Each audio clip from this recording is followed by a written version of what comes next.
कहानी के लेखक हैं विजेंद्र कुमार कर्ण। पिछले कुछ दिनों से ठंड बहुत ज्यादा ही बढ़ गई थी, इसलिए लगभग सभी भीड़ भाड़ वाली जगहों पर लोग कम ही नजर आते थे। चाहे वो सड़क हो, बस स्टैंड हो, सिनेमा घर हो या फिर रेलवे स्टेशन।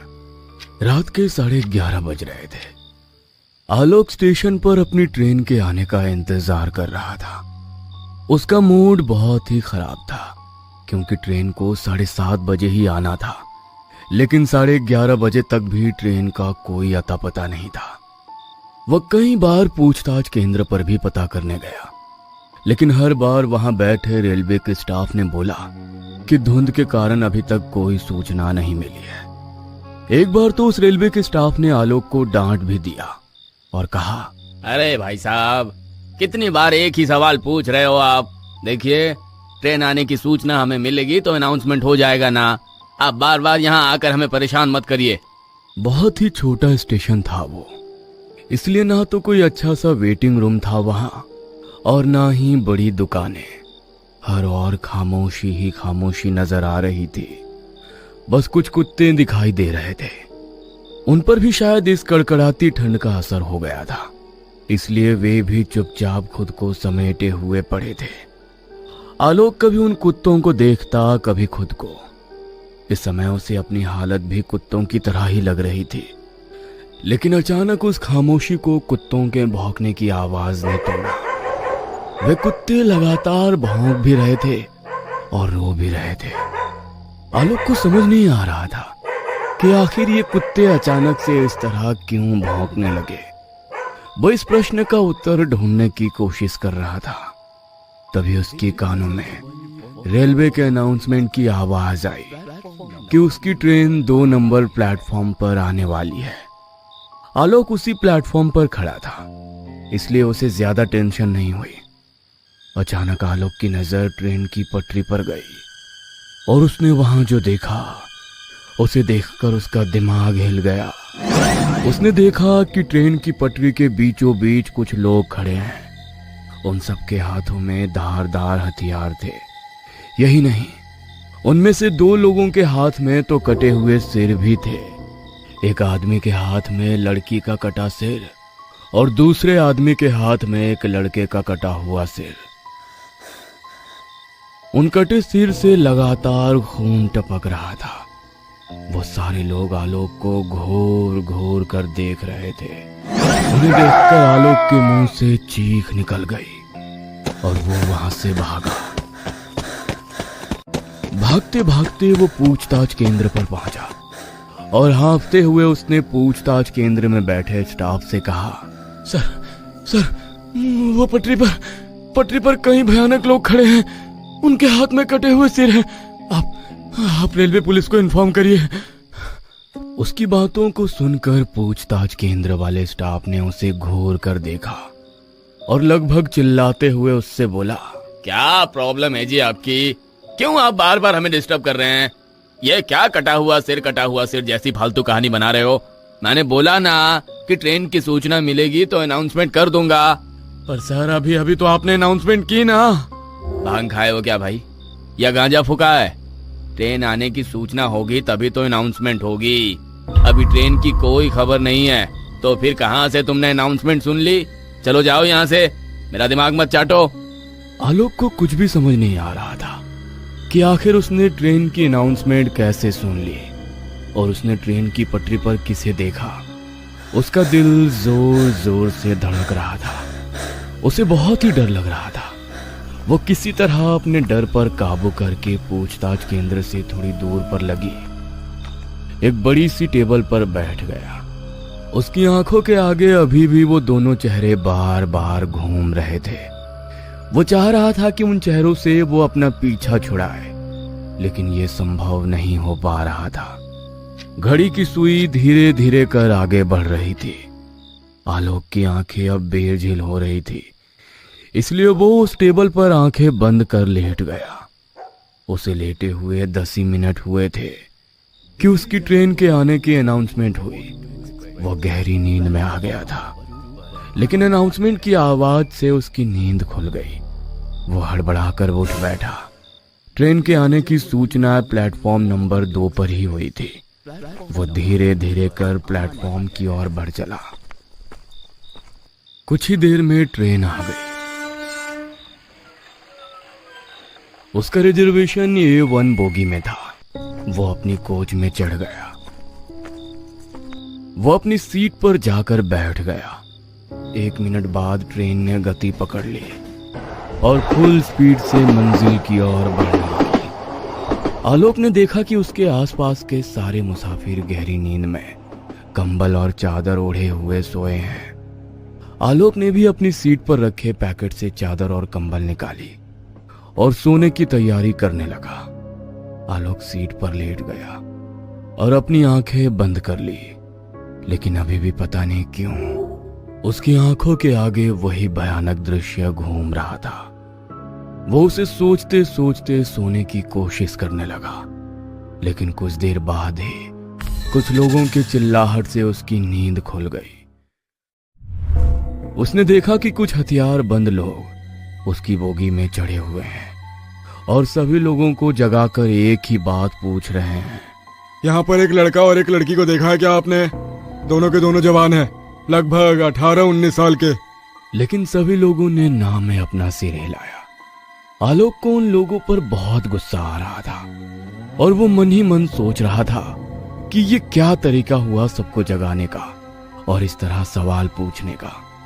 बहरहाल वो उनका विरोध तो करना चाह रहा था, लेकिन उनके हाथों के हथियार को देखकर आलोक ने चुप रहने में ही भलाई समझी। कुछ देर बाद वो सभी वहां से चले गए। आलोक फिर से सोने की कोशिश करने लगा, लेकिन तभी उसे फिर लगा कि कोई उसे जगा रहा है। उसने गुस्से में अपनी चादर हटाई और जैसे ही उसने चादर हटाई, उसने देखा कि एक लड़का और एक लड़की जिसके मुंह पूरी तरह ढके हुए हैं उसे जगा रहे हैं। कौन हो भाई? भैया, मेरा नाम अलका है। मैं इस लड़के से बहुत प्यार करती हूँ। इसका नाम सूरज है। भैया, पर हमारे प्यार को कोई स्वीकार नहीं कर रहा है। पूरा गांव हमारी जान का दुश्मन बन गया है। क्यों? अरे क्या हो गया? तुम हमको इस समय यहाँ काहे बुलाई हो? सब गड़बड़ हो गया है सूरज। पता नहीं पिताजी को कैसे हमारे संबंध के बारे में पता लग गया है। हमको तो बहुत डर लग रहा है। डर? अरे प्यार किया तो डरना क्या? हम अपने लिए नहीं डर रहे हैं सूरज, हमको तुम्हारी फिक्र है।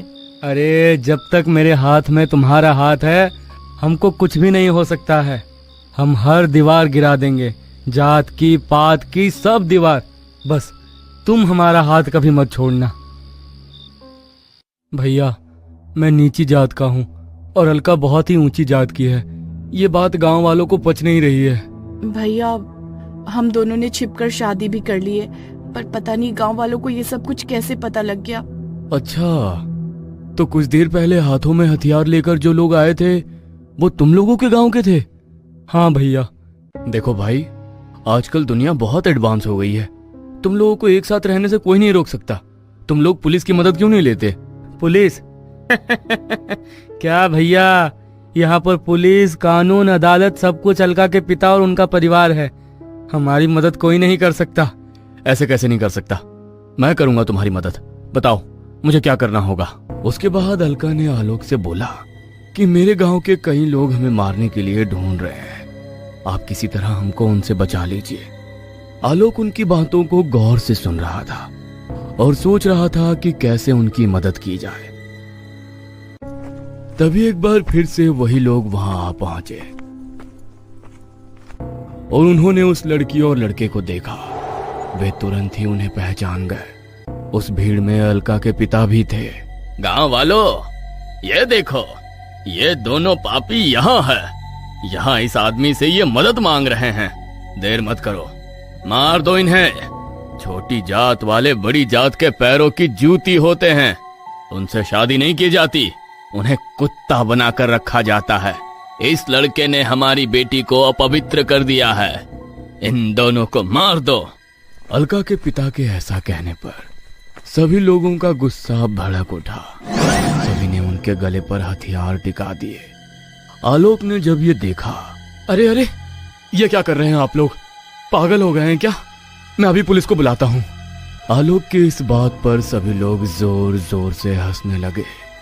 उसी समय ना जाने ऐसा क्या हुआ कि एक बड़ा सा पत्थर एसी बोगी के शीशे से टकराया और तेज हवा का झोंका अंदर आया और उस हवा के झोंके से उस लड़के और लड़की के चेहरे पर लगा कपड़ा हट गया और जैसे ही वो कपड़ा हटा उनका चेहरा आलोक के सामने आ गया।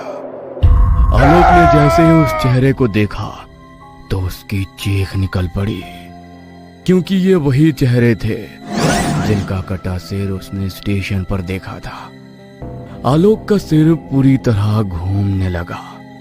उसके दिमाग ने काम करना बंद कर दिया था। उसे कुछ समझ नहीं आ रहा था कि वो क्या करे और क्या ना करे। काफी देर उसी तरह जड़वत रहने के बाद उसने ट्रेन की चेन की ओर देखा और उसे खींचने के लिए आगे बढ़ा, लेकिन उसके पहले ही उसने देखा कि उन लोगों ने उस लड़की और लड़के का गला काट दिया है। उसमें से एक आदमी ने अलका का कटा सिर उठाया और दूसरे ने सूरज का। अलका और सूरज दोनों के गले भले ही उन लोगों ने काट दिए थे, लेकिन जमीन पर पड़ा उनका शरीर अब भी साथ था। दोनों ने एक दूसरे का हाथ अब भी पूरी शक्ति के साथ थाम रखा था, जैसे वो कह रहे हों कि हमें कोई अलग नहीं कर सकता, कभी नहीं। आलोक का दिल अब जोरों से धड़क रहा था। उसे एक पल को लग रहा था कि ये सब एक सपना है, लेकिन जैसे ही एक आदमी तलवार लेकर उसकी ओर बढ़ा, उसे लगा कि यह सपना नहीं हकीकत है। वो ट्रेन के दरवाजे की ओर भागा। वे लोग भी उसके पीछे भागे। कुछ देर बाद आलोक ने जब पीछे मुड़कर देखा तो उसके चेहरे का रंग उड़ गया। उसने देखा कि वो सभी लोग अब इंसान नहीं, भयानक भूत में तब्दील हो गए। ट्रेन पूरी स्पीड में भागे जा रही थी।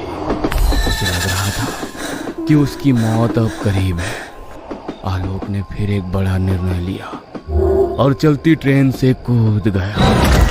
एक जोरदार भयानक चीख की आवाज आई। यात्रीगण कृपया ध्यान दें। दिल्ली जाने वाली 112 एक्सप्रेस प्लेटफॉर्म नंबर 2 पर आने वाली है। यह अनाउंसमेंट बार बार गूंज रहा था। अचानक ही आलोक की नींद खुल गई। उसने इधर उधर आंखें फाड़ फाड़ कर देखा, फिर अपनी घड़ी की ओर। सुबह के 5 बज गए थे। आलोक कभी उस अनाउंसमेंट की आवाज को सुनता और फिर कभी उस पूरी घटना को याद करता और अपने आप को देखता और सोचता, क्या वो सब सपने में देख रहा था या सब कुछ हकीकत में हुआ था। उसे ये बात समझ में नहीं आ रही थी। एक बार फिर से उसके कानों में वही अनाउंसमेंट सुनाई पड़ी तो वो एक बार फिर से प्लेटफॉर्म नंबर 2 की ओर बढ़ चला, कई सवालों को अपने मन में लिए।